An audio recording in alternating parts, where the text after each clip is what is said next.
Protecting Christchurch from a billion-dollar disaster.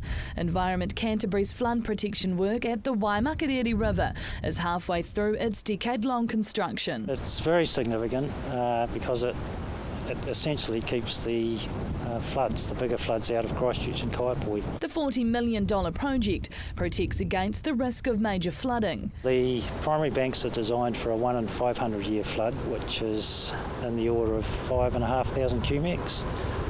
The secondary bank system is designed for a 1 in 10,000 year event, and that's in the order of 6,500 cumecs, so they're quite large floods. That's more than 10 times the normal volume of water flowing down the Waimak River.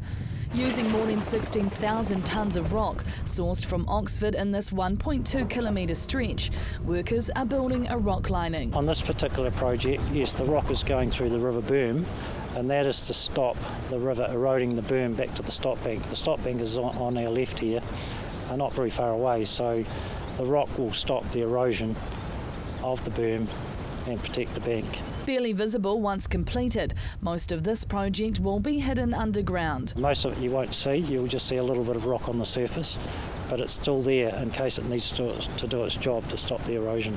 The 10-year development provides 2 layers of flood protection, focusing on stopping the river's banks from breaking.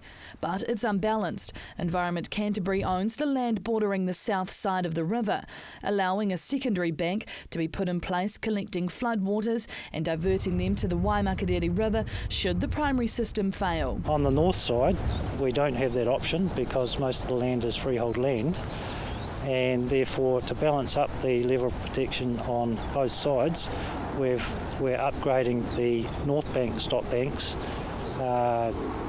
using rock, making them stronger to balance up the protection on the north side and south side. Ecan are confident that at the end of the 10 years, the $40 million project would have been worthwhile. Until we get a flood of that sort of magnitude, we don't really know, but it should be fine, should be okay. The project moves into the next phase of development next year, upgrading the stop banks at McLean's Island. Emma Cropper, CTV News.